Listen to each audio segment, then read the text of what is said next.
गई है, आप साथियों को याद किया गया है। तो आज है मनरेगा योजना को लेकर के पत्रकार वार्ता। कांग्रेस पार्टी पूरे हिंदुस्तान में, पूरे प्रदेश में, जिला लेवल पे आज की प्रेस वार्ता कर रहे हैं। मनरेगा बचाओ संग्राम आज का हमारा जो है मुख्य है कि मनरेगा में जो फेरबदल किए बीजेपी पार्टी ने 2005 में 7 सितंबर को मनरेगा संसद में पारित किया गया। उस समय के स्वर्गीय प्रधानमंत्री श्री मनमोहन सिंह जी थे। हरियाणा प्रदेश में मुख्यमंत्री चौधरी भूपेंद्र सिंह जी हुड्डा थे। तो 7 सितंबर 2005 को ये संसद में पारित करके, और इसका जो पहला चरण था 2 फरवरी 2006 को 200 जिलों में इसको लागू किया गया था पूरे भारत में। और इसका पूर्ण विस्तार 1 अप्रैल 2008 को पूरे देश में लागू कर दी गई थी कांग्रेस सरकार में। हमारी सरकार थी मनमोहन जी और हुड्डा साहब की, ऊपर नीचे। तो मैं एक भारत का नागरिक होने के नाते बीजेपी और उसकी जो बीजेपी आरएसएस और उसकी सहयोग जो मतलब एनडीए गठबंधन है, जो भी इसमें इसका बीबी जी श्री राम जी नाम लेकर के आए हैं। गरीबों के साथ ये अत्याचार कर रही है बीजेपी। श्री राम जी हम सबके भगवान, हमारे आराध्य श्री रामचंद्र भगवान का नाम लेकर के जो मनरेगा के साथ ये खिलवाड़ कर रहे हैं, गरीबों के साथ खिलवाड़ कर रहे हैं, ये निंदनीय है। हम ऐसा कतई नहीं होने देंगे और इसके विरोध में आज की प्रेस वार्ता बुलाई गई है। मैं मोदी जी और उनकी एजेंसियों से और हरियाणा प्रदेश की सरकार से पूछना चाहता हूं कि आपने ये मनरेगा का महात्मा गांधी राष्ट्रीय रोजगार ग्रामीण जो योजना है, इसका नाम बदल करके श्री राम जी किया है। इसका आप फायदा बता दीजिए, एक भी फायदा बता दीजिए। मैं पत्रकार साथियों के माध्यम से सरकार से पूछना चाहता हूं। और इसके जो नुकसान है मैं आपको संक्षेप में बताने का काम करूंगा। इसमें स्कीम पर 2005 में लागू की गई थी ये स्कीम। इसमें बहुत सारा खर्चा हुआ था, बहुत ज़्यादा खर्चा हुआ था, केंद्र का और प्रदेश सरकार का भी। आज ये वर्ल्ड बैंक से कर्जा लेकर के नाम बदल रहे हैं, लेकिन इसमें इनका जो मुख्य एजेंडा है महात्मा गांधी जी की फोटो, उनका नाम, उनका जो हमारी स्वतंत्रता संग्राम में आंदोलन चलाए, देश में बहुत बड़ा योगदान है। महात्मा गांधी जी के नाम को बीजेपी मिटाने का काम कर रही है। हम ऐसा कतई नहीं होने देंगे। और जो वर्ल्ड बैंक से कर्जा लिया गया है, इसमें नाम बदलने का काम कर रही है। मैं तो कहूँगा कि गरीबों के लिए, महिलाओं के लिए, युवाओं के लिए बीजेपी सरकार कर्जा तो ले रही है, अच्छी स्कीम लेकर के आए।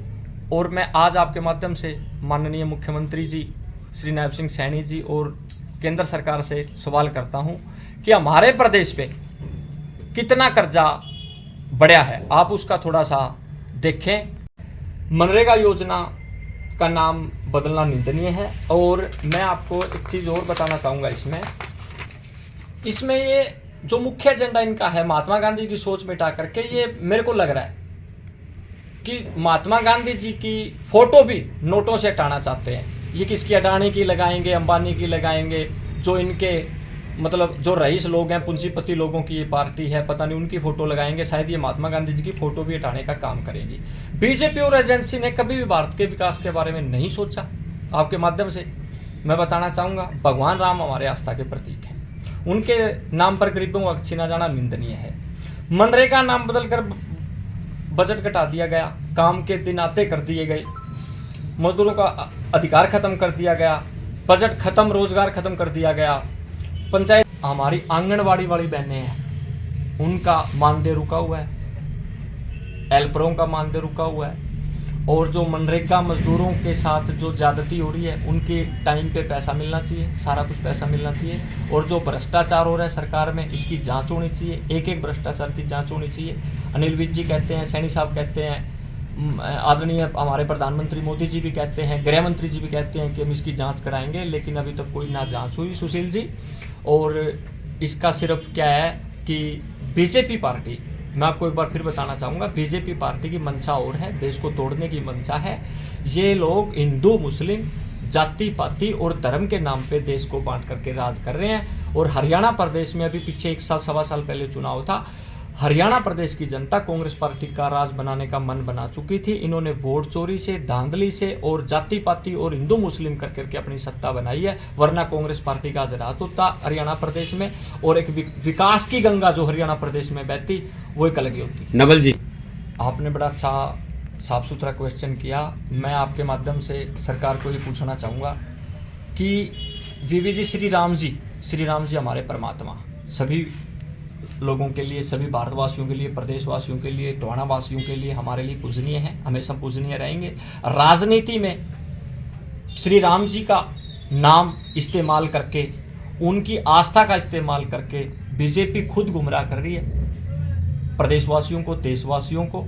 और ये मनरेगा का नाम जो महात्मा गांधी राष्ट्रीय ग्रामीण योजना था, इसको जो चेंज कर रहे हैं ना, कह रहे हैं हरियाणा के बच्चे नालायक हैं, वो बड़ी नौकरियों पे नहीं ले सकते। हमारे हरियाणा प्रदेश के बच्चे क्या कर रहे हैं, हमारे हरियाणा प्रदेश के बच्चों को चपरासी लगाया जा रहा है और बड़ी बड़ी जो नौकरियां हैं वो बाहर के लोगों को दी जा रही हैं। मैं पूछना चाहूँगा आपके माध्यम से बीजेपी सरकार को, क्या हमारे फतेहाबाद में, टोहाना में, हरियाणा में और योग्य बच्चे नहीं हैं? हमारे तो हरियाणा प्रदेश में बहुत सारी प्रतिभाएं हैं, लेकिन बीजेपी सरकार उनको दबाने का काम कर रही है कि चपड़ासी हरियाणा के बच्चे, बड़े बड़े ऑफिसर बाहर के बच्चे, ऐसा कुछ है। और मैं तो कहूँगा एसपीएससी चेयरमैन को भी बदल करके मतलब हरियाणा प्रदेश का कोई योग्य आदमी लगाया जाए, ताकि वो प्रदेश का भला सोचे। बाहर का जो एचपीएससी का जो चेयरमैन है वो हमारे प्रदेश के लोगों का भला क्यों सोचेगा, हमारे बच्चों का भविष्य क्यों सोचेगा? उन्होंने तो कह दिया कि हरियाणा प्रदेश के बच्चे नालायक हैं, बड़ी नौकरियों के लायक नहीं है। क्यों नहीं है?